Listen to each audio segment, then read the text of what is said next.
Welcome to our YouTube channel boost on knowledge. Python का lecture 2 lecture 1 अगर आपने नहीं देखा, इस वीडियो के डिस्क्रिप्शन पे लेक्चर 1 का लिंक दिया हुआ है, वहाँ से आप जाके लेक्चर 1 देख सकते हो। उसमें हमने बताया था कि पाइथन क्यों पढ़ना ज़रूरी है, उसका इंट्रोडक्शन बताया था, उसका फीचर्स बताया था और उसकी हिस्ट्री बताई थी। वहाँ से आपका बेस मजबूत होगा। वीडियो में हम कुछ बेसिक टर्म्स जानेंगे जो पाइथन से रिलेटेड होंगी, ठीक है, जिन्हें जानना ज़रूरी है, जो आपका बेसिक स्ट्रॉन्ग करेंगे ताकि आगे चलकर आपको कहीं पे भी दिक्कत ना आए, आप सारे वर्ड से फैमिलियर रहें। इसलिए मैं ये पहले धीरे धीरे आपको कुछ वर्ड्स बता रहा हूँ। तो सबसे पहला है कीवर्ड्स। कीवर्ड्स क्या होते हैं? कीवर्ड जो होते हैं, कीवर्ड आर रिजर्व वर्ड। यहाँ पे लिखा हुआ है keyword are reserve word. Keyword जो होते हैं वो रिजर्व वर्ड होते हैं, मतलब पहले से ही जो है पाइथन लैंग्वेज में ये वर्ड्स लिए हुए होते हैं, मतलब ये उनके अंदर पहले से ही वर्ड्स होते हैं, इनका यूज़ आप कर सकते हो। इसलिए हम इन्हें रिजर्व वर्ड कहते हैं, क्योंकि ये पहले से लिए हुए हैं। तो पहला है keyword are reserve word. There are total 35 keyword. इसमें जो टोटल होते हैं वो होते हैं 35। There are 35 keyword in Python, ठीक है।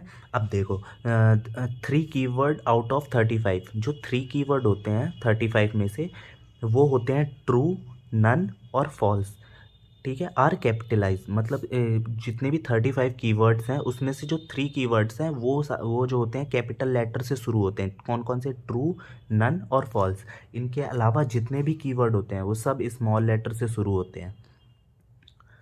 तो ये आप याद रख सकते हो। अब ये हैं वो कीवर्ड्स, लेकिन इन कीवर्ड्स को ये मैं नहीं कह रहा कि आपको सबको याद करना है। एक बार आप देख लो, false, none, true, and, as, assert, is in, await, break, class, continue, def, del, elif, else, ये सारे कीवर्ड हैं आपके, ठीक है। इनमें से कुछ आपको हमेशा काम आएंगे, ठीक है, और कुछ जो है वो कभी कभी बाई चांस अगर काम आ गए तो आ गए, इसलिए ज़रूरी नहीं है आपको सब याद करना। आप इतने कोड लिख लोगे, इतना कर लोगे कि आपको खुद ही याद हो जाएंगे। अभी सिर्फ मैं आपको वर्ड से फैमिलियर करा रहा हूँ, टर्म से फैमिलियर करा रहा हूँ, ठीक है। उसके बाद हम सबका यूज़ करेंगे एक एक करके। तो आप कीवर्ड जान गए होंगे कि कीवर्ड होते क्या हैं और कीवर्ड्स कितने होते हैं। 35 कीवर्ड्स होते हैं, जिसमें से 3 जो होते हैं वो कैपिटलाइज होते हैं, कैपिटल लेटर से शुरू होते हैं, ट्रू, नन और फॉल्स, और बाकी ये सारे हैं। है आइडेंटिफायर। आइडेंटिफायर क्या है? A Python identifier is a name use to identify a variable, function, class और मॉड्यूल। इसका मतलब ये हुआ कि जो भी नाम हम वेरिएबल में, फंक्शन में और क्लास मॉड्यूल में हम देंगे खुद से, ठीक है, वो आइडेंटिफायर होगा। जैसे यहाँ पे एक मैं वेरिएबल ले रहा हूँ, राम इक्वल टू 2, तो ये राम जो है ये आइडेंटिफायर है। या ऐड करने के लिए हम कोई फंक्शन बनाते हैं ऐड नाम का, तो ये आपका क्या है? आइडेंटिफायर है, ठीक है। आप यहाँ से आइडेंटिफायर समझ गए होंगे। अब रूल क्या है आइडेंटिफायर को लिखने के लिए? Identifier can not start with digit. ये कभी भी डिजिट से स्टार्ट नहीं होगा। मतलब अगर आप किसी भी चीज़ का या वेरिएबल का या फंक्शन का या क्लास का नाम ज़ीरो से नहीं दे सकते, ज़ीरो इक्वल टू या 01 इक्वल टू, ऐसे नहीं कर सकते, ठीक है। कभी भी जो आइडेंटिफायर का नाम है वो डिजिट से स्टार्ट नहीं होगा। दूसरा क्या है? Identifier can start with alphabet और विद एन अंडरस्कोर। आइडेंटिफायर जो होता है वो हमेशा अल्फ़ाबेट से स्टार्ट होगा, ठीक है। ए, बी, सी, ऐसे कुछ किसी भी चीज़ से स्टार्ट कर सकते हो आप, किसी भी अल्फ़ाबेट से स्टार्ट कर सकते हो। और या तो आप उस अंडर स्कोर से कर सकते हो, अंडर स्कोर ए, बी, या अंडर स्कोर करके आप स्टार्ट कर सकते हो। आइडेंटिफायर कैन स्टार्ट और कंसिस्ट ऑफ अल्फ़ाबेट और डिजिट और अंडरस्कोर।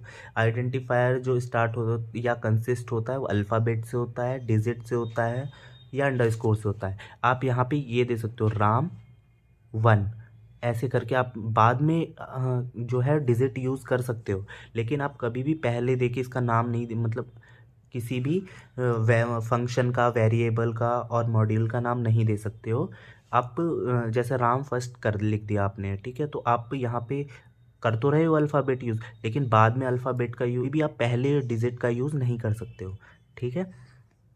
आप यहाँ पे अंडर स्कोर से भी स्टार्ट कर सकते हो। तो मतलब तीनों से मिल करके बना होता है अंडर स्कोर, अल्फ़ाबेट्स और डिजिट, इन सब से मिलकर बना होता है, इनके अलावा कुछ भी नहीं होता आइडेंटिफायर में। Keyword can not be use as identifier. Keyword जो है वो कभी भी आइडेंटिफायर में यूज़ नहीं होते। मतलब अगर आप यहाँ पे इफ़ दे के नाम दे रहे हो, इफ़ इक्वल टू टू, ठीक है, तो आप ऐसा नहीं कर सकते। कभी भी आप वेरिएबल में, फंक्शन में, क्लास में, मॉड्यूल में कीवर्ड का यूज़ नहीं कर सकते हो। जितने भी आप यहाँ पे मैंने आपको कीवर्ड्स बताए थे 35, उनका इनमें से किसी चीज़ का भी यूज़ आप आइडेंटिफायर में या वेरिएबल, फंक्शन, इन सब चीज़ों को बनाने में कभी भी आप यूज़ नहीं करोगे। आप अपने आप से नाम दे सकते हो, राम, श्याम, कुछ भी दो, ठीक है, लेकिन अब आप कभी भी कीवर्ड्स में से यूज़ नहीं करोगे। तीसरा वर्ड है कमेंट। इससे भी आपको फैमिलियर होना ज़रूरी है। हैश साइन को यूज़ करते हैं हम कमेंट के लिए। इंटरप्रेटर जो है वो इस लाइन को इग्नोर कर देता है जिसके भी आगे हम हैश लगाते हैं। फॉर एग्ज़ाम्पल, अगर हमने यहाँ पे लिख दिया हैश राम, तो ये वाली लाइन जो है इंटरप्रेटर में, ये इस कोड की इस लाइन को जो है इंटरप्रेटर क्या कर देगा, इग्नोर कर देगा। ये वहाँ पे हम कमेंट का यूज़ करते हैं। जैसे मैंने यहाँ पे लिखा हैज़ लगा के, यहाँ पे लिख लिया this program is for add 2 number. तो जो इंटरप्रेटर है वो इस लाइन को एग्जीक्यूट नहीं करेगा, इसको वहाँ पे कमेंट कर देगा, वो एग्जीक्यूट नहीं करेगा। नीचे के जितना भी कोड होगा उसको वो एग्जीक्यूट करेगा। अब क्या है, एक और है फॉर मल्टीपल लाइन कमेंट। अब अगर हमें बहुत सारी लाइन में, ये तो हमने एक लाइन के लिए देखा, अगर हमें मल्टीपल लाइन कमेंट करने हैं तो मान लो 10 लाइन यहाँ पे लिखी हुई है, राम इज़ बॉय,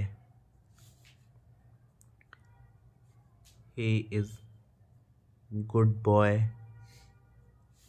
और ऐसे ही 4-5 लाइन लिखी हुई है, ठीक है। अब हमें इन सबको कमेंट करना है एक साथ, तो बार बार एक तरीका है कि हम बार बार हैज़ लगाएं इसमें, ठीक है। एक तरीका क्या है कि हम कभी भी स्टार्टिंग में ट्रिपल कोट ये लगा सकते हैं स्टार्ट में, और इसको क्लोज भी कर सकते हैं हम ट्रिपल कोट से, तो ये अपने आप ये सारी लाइन कमेंट हो जाएंगी। ये कोई रूल नहीं है, लेकिन हम कर सकते हैं ऐसा करके। अगर वीडियो अच्छी लगी हो तो आप सब्सक्राइब करो। आपको अगर कहीं दिक्कत आ रही है या कुछ पूछना है तो आप कमेंट कर सकते हो। कमेंट सेक्शन पे जाके आप कमेंट करो। Thank you.